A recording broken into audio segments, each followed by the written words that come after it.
नमस्कार दोस्तों, स्वागत है आपका आपके अपने यूट्यूब चैनल अमन प्रयास जी के जिसमें जैसा कि फ्रेंड्स आपका एसएससी जीडी एग्ज़ाम 2026 का जो डेट है वो आपका यहाँ पर आ चुका है। अब आपके एग्ज़ाम में ज़्यादा दिन का समय जो है बचा हुआ नहीं है। तो आप लोग के लिए जो है एसएससी जीडी एग्ज़ाम 2026 में जो भी क्वेश्चन इंपॉर्टेंट आ सकते हैं एक्सपेक्टेड, उन सभी को जो है आज की इस वीडियो में लोग करने वाले हैं। ये जो हमारा सीरीज़ है लगातार आपके एग्ज़ाम तक चलेगा, ठीक है। तो इसको जो है फॉलो आप लोग करते रहिएगा। जिसका भी एग्ज़ाम होगा संभवतः जो है आपको यही सारे प्रश्न जो है आपके अपने शिफ्ट में देखने को मिलेंगे। तो चलिए वीडियो को स्टार्ट करते हैं बिना किसी देरी के। इसका जो पीडीएफ है टेलीग्राम पे मिल जाएगा, लिंक इसका डिस्क्रिप्शन बॉक्स में। शुरू करते हैं आज के पहले प्रश्न से। तो आज का जो हमारा पहला जो प्रश्न होगा वो आपका यहाँ पर पूछा गया कि 2 अक्टूबर 2025 को महात्मा गांधी की कौन सी जयंती मनाएगी, यानी which worth anniversary of Mahatma Gandhi was celebrated on October 2 2025, ठीक है। इसी प्रकार से 4 ऑप्शन आपके दिए हुए रहेंगे और इसका जो राइट आंसर होगा आपका ऑप्शन नंबर सी यानी 156वां, ठीक है। महात्मा गांधी जी का जो जन्म है आपका 2 अक्टूबर 1869 को पोरबंदर गुजरात में हुआ था। ये बात आप सभी को मालूम है। इसके अलावा इसकी गणना करना होगा तो 2025 में 1869 को जब हम लोग हटाएंगे तो आपका 156 निकल कर आएगा। उसी प्रकार से जो है 153वीं जयंती 2022 में, 154वीं जयंती 2023 में और 155वीं जयंती जो है 2024 में मनाया गया। तो आप लोग जो है सीक्वेंस जो है याद रखिएगा, ठीक है। वीडियो में आगे बढ़ते हैं उससे पहले जिनका भी एग्ज़ाम है, अगर वो लोग चाहते हैं कि हमारा जो तैयारी है थोड़ा सा और परफेक्ट हो जाए, तो आप लोग जो है हमारे द्वारा जो daily 9 PM quiz for SSC GD exam 2026 के लिए चलाया जा रहा है, आप उसमें ऐड हो सकते हैं। जिसमें आपको 1000 plus expected question general awareness का जो है आपको क्यूज के माध्यम से कराया जाएगा। उसका जो है पीडीएफ आपको दिया जाएगा। पीडीएफ प्रिंटेबल भी होगा, बाइलिंगुअल भी होगा। डेली 50 क्वेश्चन का जो है हमारा टारगेट रहेगा। टेलीग्राम पर आपका क्यूज होगा। इसके अलावा इस ग्रुप में आपको शिफ्ट वाइज एनालिसिस जो आपके जब एग्ज़ाम शुरू होगा उसका भी पीडीएफ आपको मिलेगा और उसका भी क्यूज आपको फ्री मिलेगा। एसएससी जीडी के जो भी एग्ज़ाम होंगे 2026 में उसमें 80% जो क्वेश्चन है आपके यहीं से आने के चांस है, ठीक है। तो आप लोग ज्वाइन हो सकते हैं मात्र 49 रुपये में, पहले 500 स्टूडेंट्स के लिए। इसके अलावा इसमें आपको और भी जो मटेरियल्स हैं जो इम्पोर्टेंट है, जैसे हमारा प्रयास टॉपिक वाइज ई बुक है जिसमें आपको 40 इंपॉर्टेंट टॉपिक्स मिल जाते हैं स्टैटिस्टिक्स के, वो भी आपको इसमें फ्री प्रोवाइड कराया गया है। इसके अलावा एसएससीडी का जो पीवाईक्यू है वो भी आपको यहाँ पर फ्री प्रोवाइड कराया गया है ताकि आपकी तैयारी को और मजबूती प्रदान किया जा सके। इसका लिंक जो है डिस्क्रिप्शन में कमेंट सेक्शन में पिन है, तो आप लोग जाकर इसमें ज्वाइन हो सकते हैं। बाकी हमारा व्हाट्सअप नंबर भी यहाँ पर आपको शो हो रहा होगा, तो इस पर भी संपर्क कर सकते हैं, ठीक है। बाकी हम लोग बढ़ते हैं आज के अपने अगले प्रश्न की तरफ। हमारा जो अगला जो प्रश्न है वह है कि भारतीय संविधान का कौन सा अनुच्छेद संघ और राज्यों के लिए जो है लोक सेवा आयोग की स्थापना का प्रावधान करता है। बाकी इंग्लिश वाले इंग्लिश को जो है आप लोग पढ़ लीजिएगा। इसका जो राइट आंसर था आपका आर्टिकल 315 था। आर्टिकल 315 की बात करते हैं तो इस अनुच्छेद में जो है संघ और राज्यों के लिए जो है लोक सेवा आयोग की स्थापना की गई, यानी कि पब्लिक सर्विस कमीशन की स्थापना की गई है। इसके अलावा अगला है कि संघ लोक सेवा आयोग के सदस्यों की नियुक्ति और कार्यकाल का वर्णन किस अनुच्छेद में है। तो इसका राइट आंसर आर्टिकल 316 हो जाएगा। सब सीक्वेंस में है, थोड़ा सा ध्यान रखिएगा, सब आपको याद हो जाएगा। इसके अलावा किस अनुच्छेद के तहत संघ लोक सेवा आयोग के किसी सदस्य को हटाया या निलंबित किया जा सकता है। तो आर्टिकल 317 के अंतर्गत। उसी प्रकार से लोकसभा आयोगों के कार्यों यानी फंक्शन का उल्लेख किस अनुच्छेद में किया गया है। तो आर्टिकल 320, ठीक है, याद रखिएगा। इसके अलावा संघ लोक सेवा आयोग अपनी वार्षिक जो रिपोर्ट है एनुअल रिपोर्ट किसे सौंपता है। तो ये आपके राष्ट्रपति को सौंपता है। किस अनुच्छेद के तहत। तो आर्टिकल 323 अनुच्छेद के तहत, ठीक है। तो आप इसको याद रखिएगा। इसके अलावा जो है 315 जो है आपका आयोगों का गठन से संबंधित है। 316 आपका अपॉइंटमेंट एंड टेन्योर से है। 317 जो है बर्खास्तगी यानी कि रिमूवल से है। 320 जो है आयोग के कार्य से संबंधित है। 322 जो है आयोग के व्यय से है और 323 जो है आयोग के रिपोर्ट से संबंधित है, ठीक है। तो आप इससे याद रखिएगा।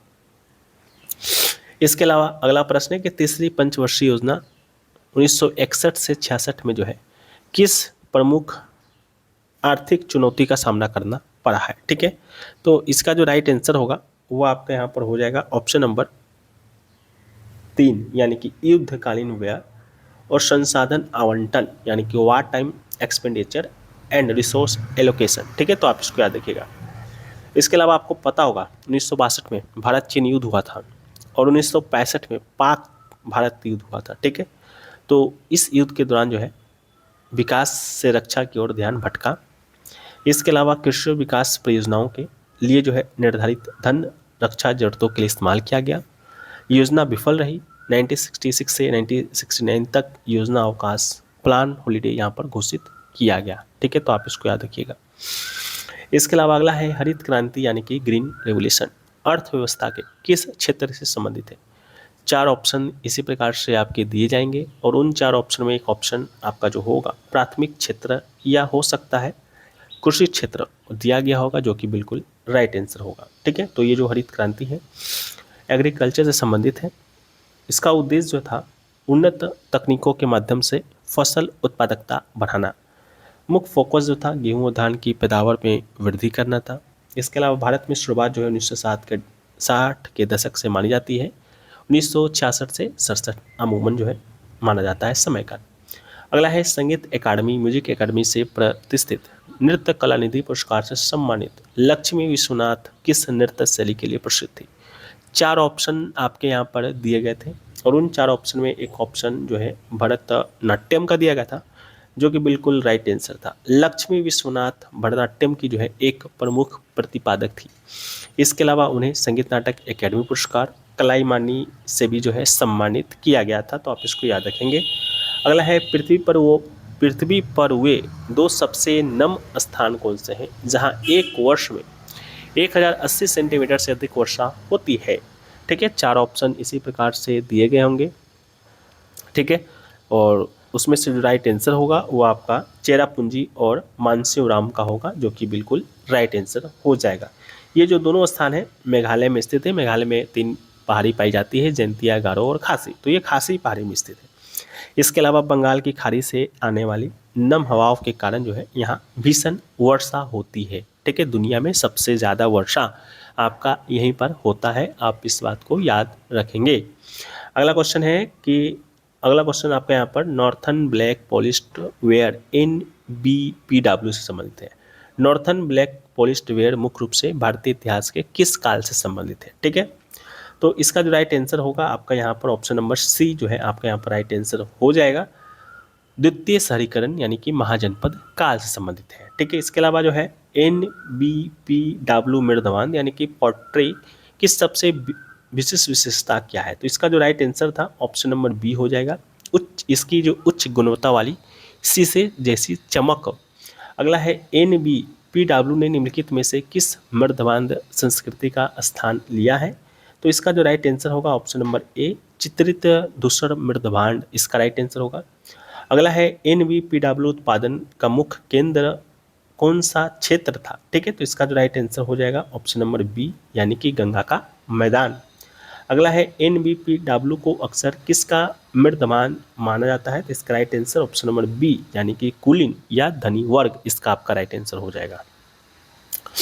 अगला है माइकल फैराडे ने विद्युत चुंबकीय प्रेरण यानी कि इलेक्ट्रोमैग्नेटिक इंडक्शन की खोज कब की थी, जो ट्रांसफार्मर का आधार था। 4 ऑप्शन इसी प्रकार से दिए जाएंगे। उसका राइट आंसर 1831 जो है आपका यहाँ पर हो जाएगा। माइकल फैराडे ने जो है 29 अगस्त 1831 को जो है विद्युत चुंबकीय प्रेरण यानी कि इलेक्ट्रोमैग्नेटिक इंडक्शन की खोज जो है इन्होंने किया, जो विद्युत ट्रांसफार्मर और जनरेटर के पीछे का मूल सिद्धांत है। इस ऐतिहासिक खोज ने चुंबकीय क्षेत्र में परिवर्तन के माध्यम से जो है विद्युत धारा उत्पन्न करने की तकनीक को जो है सिद्ध किया।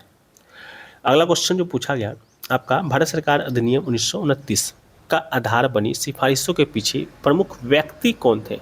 4 ऑप्शन इसी प्रकार से दिए जाएंगे। इसका राइट आंसर एडविन मॉन्टेग्यू और लॉर्ड चेम्सफोर्ड इसका राइट आंसर आपका हो जाएगा, ठीक है। तो इसको आप याद रखेंगे।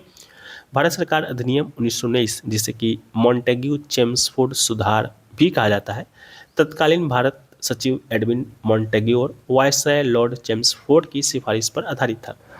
इन दोनों ने मिलकर जो है संवैधानिक सुधारों की रिपोर्ट जो है यहाँ पर तैयार की, जिसने भारत में द्विवेद शासन प्रणाली की नींव रखी, ठीक है। तो इसको याद रखिएगा। एडविन मॉन्टेग्यू की बात करते हैं तो ये भारत के राज्य सचिव थे यानी कि secretary of state for India.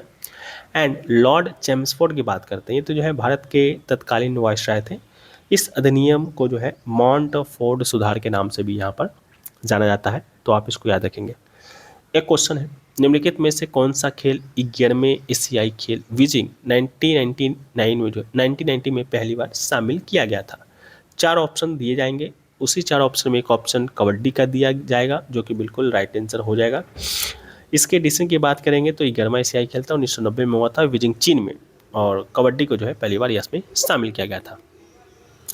अगला है, प्रधानमंत्री रोजगार प्रोत्साहन योजना मुख्य रूप से किस मंत्रालय के द्वारा क्रियान्वित की गई थी? 4 ऑप्शन इसी प्रकार से आपको दिए जाएंगे, और उन 4 ऑप्शन में एक ऑप्शन आपका ministry of labour and employment का होगा जो कि बिल्कुल राइट आंसर हो जाएगा, यानी कि श्रम और रोजगार मंत्रालय। ये जो योजना है नियोक्ता यानी कि एम्प्लॉयर को नए रोजगार सृजित करने के लिए प्रोत्साहित करने हेतु शुरू किया गया था, जिसमें सरकार ईपीएस और ईपीएफ में नियोक्ता के योगदान का हिस्सा स्वयं जो है वहन करती थी।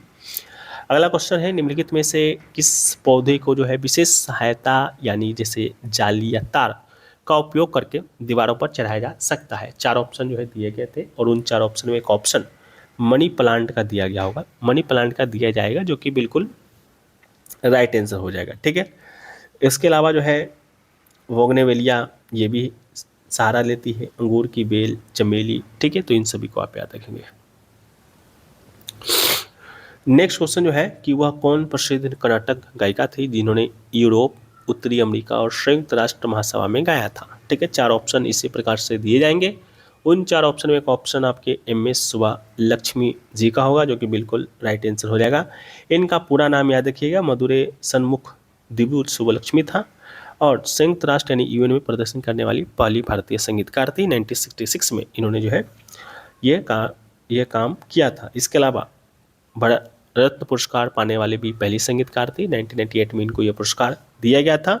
इसके अलावा 1974 में इन्हें रमन मैग्सेसे पुरस्कार से भी सम्मानित किया गया था। ठीक है, तो इसको याद रखिएगा।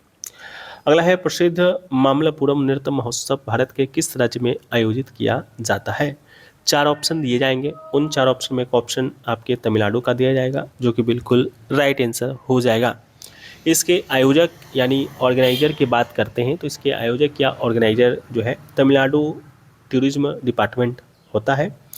स्थान की बात करेंगे तो शोर टेम्पल जो कि मामल्लपुरम में ही स्थित है, यूनेस्को वर्ल्ड हेरिटेज साइट में भी शामिल है, तो यहाँ पर ये होता है। शोर टेम्पल का लोकेशन भी आप लोग यहाँ पर याद रखेंगे। इसकी अवधि की बात करेंगे तो आमतौर पर 30 दिन का उत्सव होता है, दिसंबर से जनवरी। इसका उद्देश्य क्या है? तो उद्देश्य जो है पारंपरिक कला और शास्त्रीय नृत्य को बढ़ावा देना इसका उद्देश्य है। अगला है, पहले एशियाई खेल 1951 कहाँ आयोजित किया गया था? तो पहला जो एशियाई खेल था 1951 में आयोजित हुआ। ये जो आयोजन हुआ इसका आयोजन हमारे अपने देश भारत में ही हुआ था, नई दिल्ली में, तो इसको याद रखेंगे। 4 से लेकर 11 मार्च 1951 तक इस खेल का आयोजन हुआ था। इसका उद्घाटन जो है डॉक्टर राजेंद्र प्रसाद जी ने किया था जो कि भारत के पहले राष्ट्रपति थे, और इसमें 11 देशों ने हिस्सा लिया था। ओके, इसके अलावा दूसरा जो एशियाई खेल जो आयोजन है जो कि भारत ने किया था वो आपका 1982 का किया था, तो आप इसको भी याद रखेंगे, ये भी प्रश्न आपके एग्जाम में आता है। एक क्वेश्चन है कि भारतीय संविधान का भाग 3 किससे संबंधित है? 4 ऑप्शन जो है इसी प्रकार से आपको दिए जाएंगे, और उन 4 ऑप्शन में एक ऑप्शन आपका फंडामेंटल राइट्स का दिया जाएगा यानी मौलिक अधिकार का, जो कि बिल्कुल राइट आंसर हो जाएगा। मौलिक अधिकार का अनुच्छेद की बात करेंगे तो 12 से लेकर 35 तक का जो अनुच्छेद है वो आपका यहाँ पर मौलिक अधिकार से ही संबंधित है। कुल 6 मौलिक अधिकार है वर्तमान में: समानता का अधिकार, स्वतंत्रता का अधिकार, शोषण के विरुद्ध अधिकार, धर्म की स्वतंत्रता, सांस्कृतिक शिक्षा और संवैधानिक उपचार। इसके संरक्षक की बात करेंगे तो इन्हें जो है न्यायालय के द्वारा यहाँ पर लागू कराया जा सकता है, सर्वोच्च न्यायालय या उच्च न्यायालय। ठीक है, इसके अलावा राज्य के नीति निर्देशक तत्व यानी कि डीपीएसपी की बात करते हैं तो यह संविधान के भाग 4 के अंतर्गत आता है। ठीक है, तो इसको याद रखेंगे। मौलिक कर्तव्य जो है आपका अनुच्छेद 51A के अंतर्गत आता है। भाग अगर पूछेगा तो भाग 4A हो जाएगा। मौलिक अधिकार भाग 3 हो ही गया। नागरिकता की बात करेंगे तो भाग 2, ठीक है, भाग 2 के अंतर्गत नागरिकता आता है। इसका अनुच्छेद 5 से 11 है नागरिकता का। फंडामेंटल राइट्स 12 से 35 है। डीपीएसपी जो है आपका 36 से 51 है, तो आप इसको भी याद रखिएगा। और मौलिक कर्तव्य का अनुच्छेद 51A है। बाकी मौलिक जो कर्तव्य है पहले आपके संविधान में नहीं था, इससे बाद में जो है तत्कालीन यूएसएसआर जो कि अब रूस हो गया है, वहाँ से यहाँ पर लिया गया है। 1976 में जो है इसे संविधान में शामिल किया गया था। इसके लिए जो है आपका 42वां संशोधन हुआ था। इसके माध्यम से 10 मौलिक अधिकार अपने संविधान में जोड़े गए थे। इसके अलावा वर्तमान में 11 आपके यहाँ पर मौलिक अधिकार हैं और 11वां जो मौलिक अधिकार था वो आपका यहाँ पर 2002 में जोड़ा गया था। इसके लिए जो है 86वां संविधान संशोधन हुआ था। ठीक है, तो आप इसको यहाँ पर याद रखेंगे, ये एग्जाम में प्रश्न आपके एग्जाम में आते हैं और आते रहे हैं। ठीक है, बाकी किसके सिफारिश पर जोड़ा गया था? स्वर्ण सिंह समिति के सिफारिश पर। और स्वर्ण सिंह समिति ने जो है 8 मौलिक कर्तव्य जोड़े जाने का सुझाव दिया था, लेकिन उसमें जो इंदिरा गांधी जी की सरकार थी उन्होंने जो है 10 मौलिक अधिकारों को संविधान में जोड़ा था। ठीक है, तो आज के लिए इतना ही, पहला ही दिन था तो क्वेश्चन का जो संख्या है कम है, लेकिन जैसे जैसे दिन बढ़ते जाएगा क्वेश्चन का संख्या आपके इंक्रीज होते जाएंगे। बाकी अगर ये सेशन आपको पसंद आया है तो आप लोग हमें कमेंट सेक्शन में बताएंगे कि इसे कंटिन्यू रखा जाए। बाकी वीडियो को लाइक करेंगे तो उससे भी हमें पता चल जाएगा। पीडीएफ टेलीग्राम पे मिल जाएगा, लिंक उसका डिस्क्रिप्शन में दिया गया है, जाइए और ज्वाइन हो जाइए। मिलते हैं हम लोग नेक्स्ट वीडियो में, जब तक के लिए जय हिंद फ्रेंड्स, वंदे मातरम।